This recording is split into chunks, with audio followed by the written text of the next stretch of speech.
para quem ainda não me conhece, eu sou a Thaís Navarro, eu sou estudante de Medicina Veterinária e eu estou no 8º semestre. Hoje é o nosso segundo vídeo sobre bactérias e o tema da aula de hoje é respiração e nutrição das bactérias. E a coordenadora de todos os vídeos que eu estou fazendo é a Cíntia Pichini. Então, para começar, eu vou começar falando sobre a respiração celular, tá? Que nada mais é do que a liberação de energia para essa célula, para esse ser. Então, em humanos, a gente sabe que existe todo um processo de respiração celular no qual participam o ciclo de Krebs, a mitocôndria, a glicólise, a formação de ATP. E aqui, um pouquinho parecido, mas também completamente diferente, tá? Então, eu sei que as bactérias podem degradar matéria orgânica e liberar energia através dessa respiração ou da fermentação. E por que eu falo que é completamente diferente e ao mesmo tempo é um pouco parecido? Porque eu tenho fases de respiração celular que depende de oxigênio e ao mesmo tempo eu também tenho fermentação. E eu estou falando de outro ser, que seriam, as bactérias. Então, eu tenho duas formas de classificar essas bactérias. Eu posso classificar a respiração delas como aeróbias, que são respirações celulares que precisam de oxigênio, então elas são dependentes de oxigênio. Então, para acontecer essa reação química, eu tenho que ter naquele aceptor final o O2, o oxigênio. E as anaeróbias, que podem ser facultativas, eu posso ter ou não ter a presença de O2, e isso não vai me interferir em nada, podendo ter ali naquele aceptor final um nitrato ou um enxofre, e eu posso ter a fermentação, onde eu tenho uma respiração anaeróbia estrita. Então, se eu tiver presença de oxigênio ali, a minha célula vai morrer, tá? Então, eu vou começar falando para vocês das aeróbias. Então, quando eu falo de respiração aeróbia, eu já tenho que associar ali a presença do oxigênio. Então, eu sei que elas fazem respiração celular, parte é realizada no citosol e outra parte no mesossomo. O mesossomo a gente falou na aula passada e eu expliquei para vocês que são invaginações que fazem parte da morfologia da célula. Então, vamos lembrar. Aqui, dentro da estrutura celular das bactérias, eu tenho o mesossomo. Mesossomo aqui, que está ligado ao nucleóide e tem o DNA associado. Por isso, também lembrando, ele também faz parte da reprodução das bactérias. E aqui, nesse mesossomo, eu tenho enzimas relacionadas com a respiração, tá? Que estão ligadas aqui, na face interna da membrana plasmática. E é por isso que ele participa desse processo de respiração celular, tá? Ele participa do processo de respiração celular das bactérias aeróbias, tá? Então, na respiração aeróbia, eu utilizo gás oxigênio como aceptor final, que é aqui, tá? Formando água junto com energia.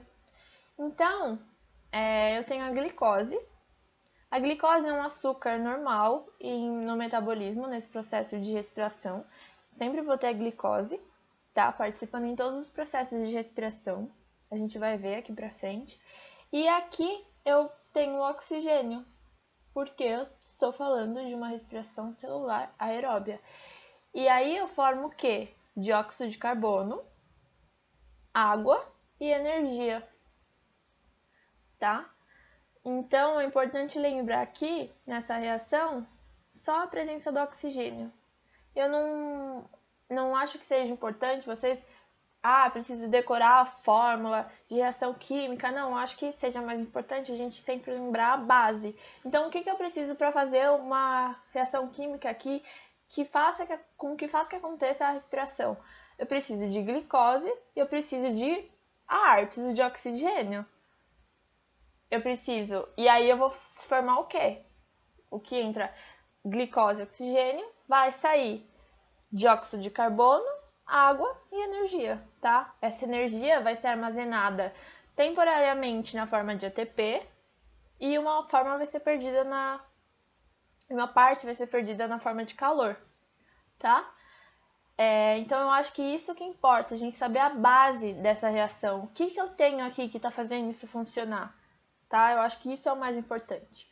Então, agora falando das anaeróbias, eu tenho as anaeróbias obrigatórias, que são as estritas, são as que morrem na presença de oxigênio. Nesse caso, estou falando da fermentação, tá? Eu preciso ter alguma forma de obter energia, já que eu não posso fazer com que o oxigênio participe ali. Então, eu tenho a fermentação. Eu também tenho as anaeróbias facultativas, que podem viver tanto na presença de oxigênio ou não. Mas ali eu também posso ter a presença de nitrato ou de enxofre, que vai dar ali um processo de outra reação química. Essa reação química vai utilizar outro aceptor final. Então, aqui eu falei para vocês que eu posso usar o nitrato ou o enxofre. Então, aqui eu coloquei como aceptor final o nitrato, tá? Então, eu tenho glicose, o açúcar, tá? O nitrato, e eu vou formar dióxido de carbono, água e energia. Mas repara aqui que eu vou ter uma sobrinha aqui de nitrato, tá? Eu vou ter nitrato sobrando aqui. Então, eu estou falando aqui de uma bactéria anaeróbia, tá? É uma bactéria que não vai ter aqui presença de oxigênio no seu setor final, ela vai ter a presença de nitrato e ela vai ter uma sobra de nitrato também no final, tá? E vai formar energia. Essa energia vai ser armazenada na forma de ATP, uma parte também vai ser perdida na forma de calor. Guardem desse nitrato aqui que vai sobrar, tá? Esse nitrato aqui que vai sobrar junto com essa reação química aí que a gente formou da respiração anaeróbia. E aqui, vou falar para vocês da fermentação, que é aquele caso da bactéria anaeróbia obrigatória, onde a gente não pode usar oxigênio, onde ela não usa oxigênio. E esse processo ocorre somente no citosol, a gente não tem a presença de mesossomo. E é o que acontece, ela gera um resíduo orgânico. Então, no outro caso, da outra respiração, a gente viu que ela gera um nitrato. E agora a gente está vendo que ela vai gerar um resíduo orgânico, que pode ser etanol, ácido lático, metano ou ácido acético, tá? Então, aqui, olha só, não tem nenhum aceptor final. Eu não tenho nitrato, eu não tenho enxofre, eu não tenho oxigênio, eu não tenho a presença de nenhum deles. Essa é a fermentação, tá? Então, eu tenho uma glicose, que sem a presença de nenhum desses, vai me dar dióxido de carbono e um resíduo. Esse resíduo vai depender do ambiente em que essa bactéria está, tá? Porque essa bactéria, ela vai estar em algum lugar, certo? Ela vai estar em algum ambiente. Então, no caso aqui, ela me deu etanol, mas ela poderia me dar também ácido acético, poderia me dar ácido lático, poderia me dar ácido butírico, tá? Eu tenho que saber onde aquela bactéria está. E são nesses casos da fermentação que aqui eu coloquei para vocês os tipos de fermentação, os produtos finais, que são os resíduos que ela gera, tá? E os exemplos onde isso pode acontecer, então nos ambientes que isso acontece. Então, quando eu coloquei naquela reação, nessa reação aqui, etanol, ele me formou etanol, ele pode ser na fabricação de vinhos, pão, cerveja, tá? E aqui eu tô falando que ela também vai formar energia, também vai ser armazenada ATP, uma parte também vai ser perdida, forma de calor, só que essa fermentação libera menos energia do que a respiração, tá? Então aqui, ó, pra gente ver, ácido lático, bactérias, fabricação de iogurte, ácido acético, bactérias, fabricação de vinagre a partir do vinho, e ácido butírico, bactérias que alteram a manteiga. E aí eu tenho a nutrição. Então, há duas principais formas de nutrição entre as bactérias. E aqui eu estou falando da forma como elas se alimentam. Então, elas podem se alimentar,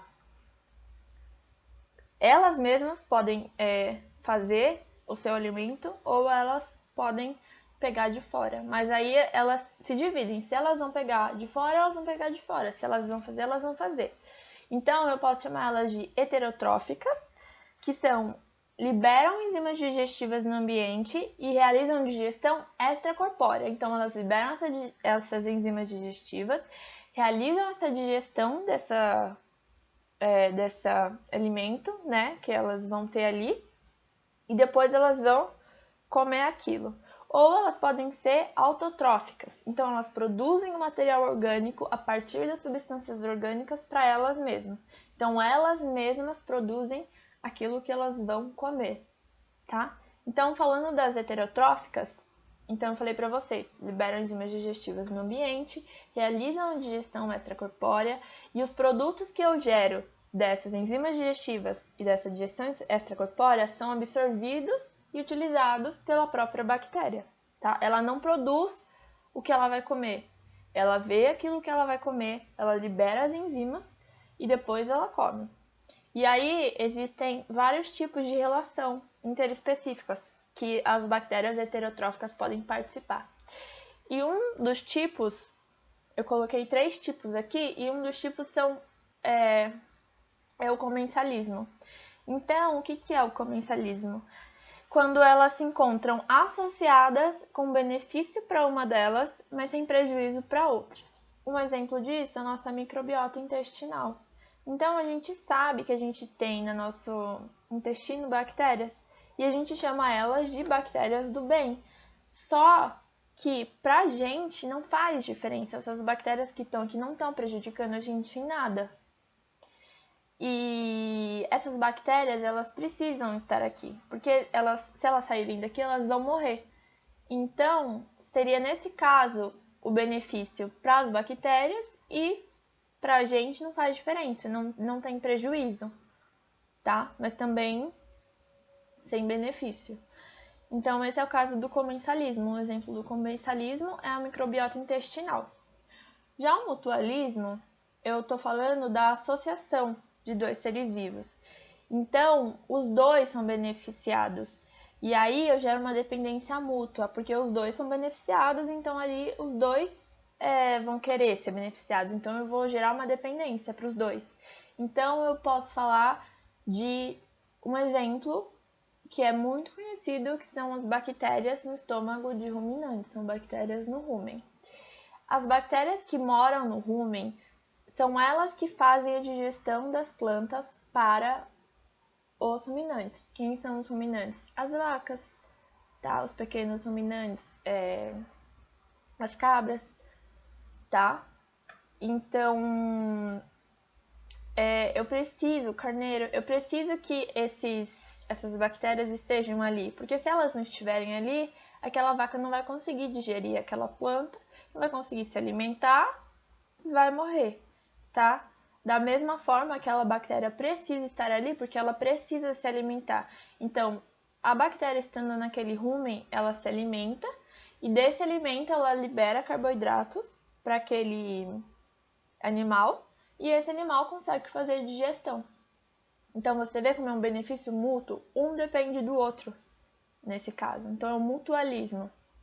E o amensalismo é uma relação entre duas espécies em que uma inibe ou impede o desenvolvimento da outra. Um exemplo são os antibióticos. Então, um antibiótico, quando injetado, impede o crescimento de outras bactérias no nosso corpo. Um exemplo também é a penicilina. Tá? A penicilina é o antibiótico mais antigo, um dos primeiros antibióticos aí a ser descoberto, e ele, quando injetado, ele impede o crescimento das outras bactérias, tá? Esse é o amensalismo. Então, aqui, ó, os exemplos. Comensalismo são as bactérias que vivem com a gente, vivem na nossa microbiota intestinal. O mutualismo, uma depende da outra, as duas precisam estar ali e é benefício para as duas, tá? E o amensalismo, uma impede a outra de crescer. E aí eu tenho as autótrofas, que produzem material orgânico a partir de substâncias inorgânicas. As quimiosintetizantes empregam energia de reações químicas oxidativas para a produção de compostos orgânicos. E as fotossintetizantes utilizam energia luminosa para a síntese de carboidratos. Então vamos começar falando sobre as quimiosintetizantes. Lembra que eu pedi para vocês guardarem aquele nitrato daquela reação anaeróbia facultativa? É agora. A primeira etapa ali daquela bactéria anaeróbia é a respiração. Mas vocês viram que sobrou um nitrato? Isso é uma bactéria quimiosintetizante, tá? Ela vive em meios carentes de luz, no solo, e nesse ciclo do nitrogênio, eles convertem aquela amônia em nitrato.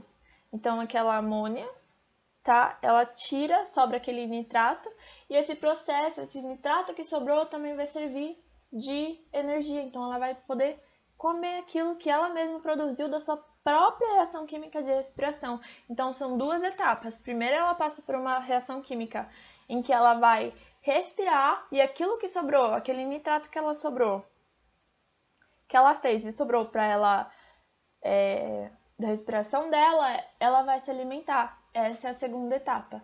Então, eles convertem amônia em nitrato e esse processo libera energia para a produção de carboidratos, tá? Então, isso é uma bactéria quimiosintetizante. As bactérias quimiosintetizantes são bactérias anaeróbias, facultativas. Participam do ciclo do nitrato. Então, esse nitrato, primeiro ela faz essa parte, primeiro ela respira, converte amônia em nitrato, e aquele nitrato que eu falei lá para vocês que sobra, vai ser o alimento dela, tá? Vai liberar energia para a produção de carboidratos. E as fotossintetizantes, as bactérias fazem fotossíntese, gente. Existem diferentes tipos, como as cianobactérias. Então, essas cianobactérias possuem pigmentos de clorofila que estão nas suas lamelas. Dentro ali da membrana dessas cianobactérias, eu tenho pequenos pigmentos de clorofila. Por mais que elas não apresentem cloroplastos, essas clorofilas permitem que elas façam fotossíntese. Então, fazem toda a reação quando estão na presença de luz. Elas podem fazer essa reação química que vai gerar energia para a bactéria. Então, ela vai poder também se alimentar de luz, tá? Então, é isso. Essa aula é um pouco mais comprida. Comprida assim, no quesito de matéria, ela é um pouco mais complicada, mas espero que vocês tenham entendido tudo que eu disse e que tenha ficado mais fácil para entender. E é isso aí, gente. Tchau, obrigada.